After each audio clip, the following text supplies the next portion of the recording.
حدیث کو روایات کو نقل کیا ہے۔ وضو کے اندر تین طرح کے طریقے امام بخاری رضی اللہ تعالی عنہ نے بیان کیے ہیں۔ پہلی حدیث میں فرمایا کہ الوضوء مرتن مرتن،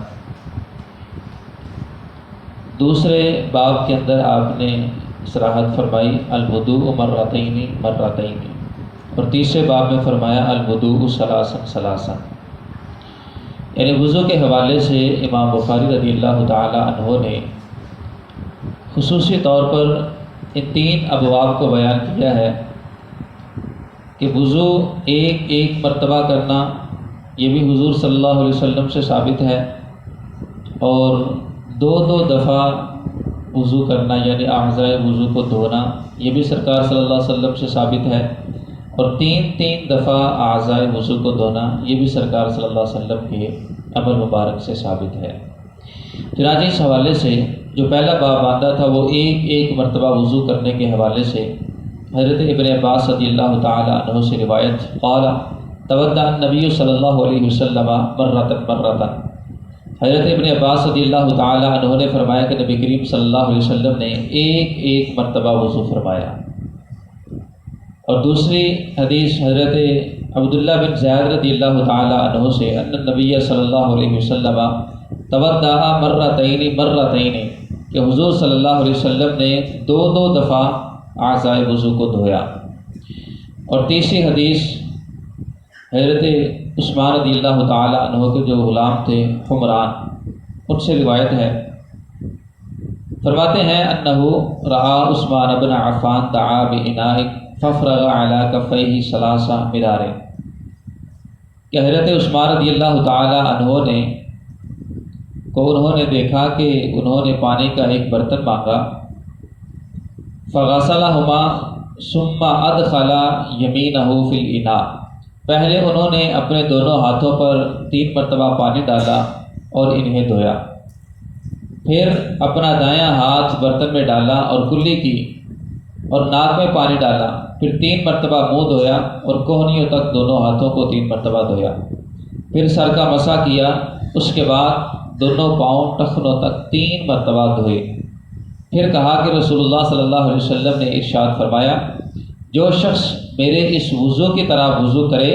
پھر 2 رکعت نماز پڑھے جس میں اپنے آپ سے بات نہ کرے، یعنی کسی وسوسے کی طرف گفتگو نہ کرے، توجہ نہ دے، تو فرمایا اس کی برکت سے اللہ تعالیٰ اس کے پچھلے گناہوں کو بخش دیتا ہے۔ اب ان احادیث سے جو پہلی بات ہمیں ثابت ہوتی ہے وہ یہ ہوتی ہے کہ وضو کے اندر جو ایک مرتبہ اعضاء وضو کو دھونا ہے یہ بھی حضور کے عمل سے ہے، 2 دفعہ بھی حضور کے عمل سے ہے، 3 دفعہ بھی حضور کے عمل سے ہے، کم از کم 1 مرتبہ کی مقدار ہے اور زیادہ سے زیادہ 3 مرتبہ کی مقدار ہے۔ اب 1 مرتبہ وضو کو دھونا یہ اگر وقت کم ہو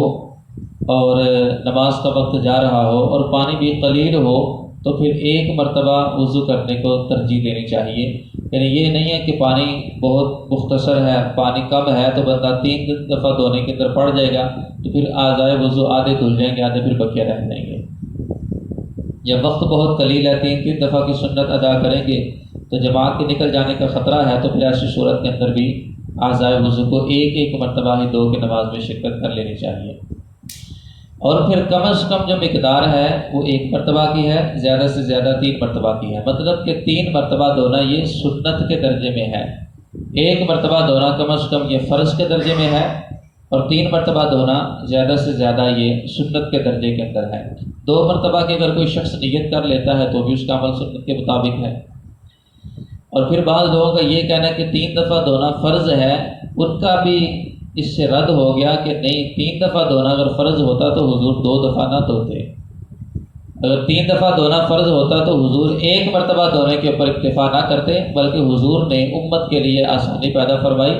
1 دفعہ بھی دھو سکتے ہو، 2 دفعہ بھی دھو سکتے ہو، 3 دفعہ بھی تم اعضاء وضو کو دھو سکتے ہو، تمہارے لیے اس میں اختیار ہے۔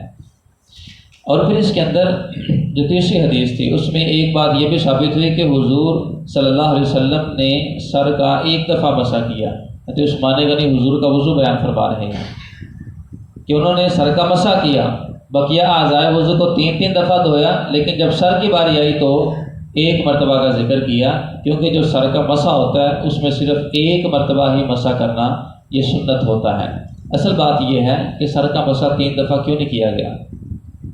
وجہ یہ ہے کہ اعضائے وضو کے اندر جو 3 دفعہ دھونا ہے یہ سنت ہے. جو سنت ہوتی ہے یہ فرض کی تکمیل کے لیے ہوتی ہے، یعنی جس بندے نے 3 دفعہ دھو لیا، جو ایک دفعہ دھونے کا فرض تھا وہ خود بخود بیچ میں آ گیا. تو سنت کس لیے ہوتی ہے؟ فرض کی تکمیل کے لیے. تو جو مسح ہے، مسح سر کے چوتھے حصے کا فرض ہے، پورے سر کا مسح فرض نہیں ہے، سر کے چوتھے حصے کا. یعنی سر کے اگر آپ بظاہر 4 حصوں میں سر کو تصور کریں، اس کو تقسیم کریں، تو وہ جو جتنا چوتھا حصہ بنتا ہے وہ کسی بھی سائڈ سے بندہ اس کا مسح کر دے فرض ادا ہو جاتا ہے. لیکن جب بندہ پورے سر کا مسح کرے گا تو گویا کہ 4 حصوں کا مسح ہو گیا.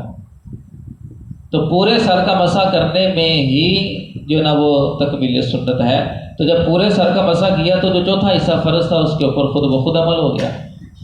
تو اس لیے مسح کو 3 دفعہ نہیں کیا بلکہ 1 دفعہ کیا، کیونکہ 1 دفعہ کرنے کے اندر ہی 3 دفعہ کی سنت ادا ہو جاتی ہے. تو رسول اللہ صلی اللہ علیہ وسلم کے مبارک اس عمل سے ہمیں جو مزید ایک بات ثابت ہوتی ہے وہ یہ ہے کہ وضو کے بعد اگر وقت مکروہ نہ ہو، وقت موجود ہو، تو 2 رکعت نماز نفل پڑھ لینی چاہیے. اس کی برکت ہے، فرمایا کہ اس کی برکت سے اللہ تعالیٰ پچھلے جتنے بھی گناہ ہیں وہ سارے کے سارے معاف فرما دیتا ہے. تو یہ وضو کے طریقہ کار کے حوالے سے، اور پھر صحابہ کرام کے حضور صلی اللہ علیہ وسلم کی اتباع کے حوالے سے حضرت عثمان غنی رضی اللہ تعالیٰ عنہ کے حوالے سے مزید ایک اور روایت بیان کی گئی کہ ایک دفعہ حضرت عثمان غنی رضی اللہ تعالیٰ عنہ نے اسی طرح برتن منگوایا اور وضو کیا. جب وضو مکمل کر لیا اس کے بعد مسکرا دیے. تو جو متبعین تھے، صحابہ کرام تھے، انہوں نے پوچھا کہ امیر المؤمنین کیا وجہ ہے کہ آپ نے وضو کیا ہے اور اس کے بعد مسکرانا شروع ہو گئے؟ فرمایا کہ مجھے اس حوالے سے پتہ نہیں ہے کہ اس میں حکمت کیا ہے، بس میں نے ایسے سرکار کو کرتے دیکھا ہے تو حضور کی سنت کو میں نے ادا کر دیا ہے.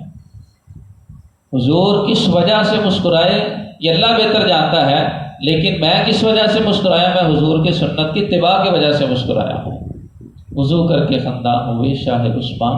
کہا کہ تبسم بلا کر رہا ہوں، پھر خود ہی جواب اس کا دینے لگے، کسی کی ادا کو ادا کر رہا ہوں. تو صحابہ کرام تو عشق رسول کے اندر اس حد تک گئے تھے، آگے محبت رسول کے اندر تو اس حد تک آگے جا چکے تھے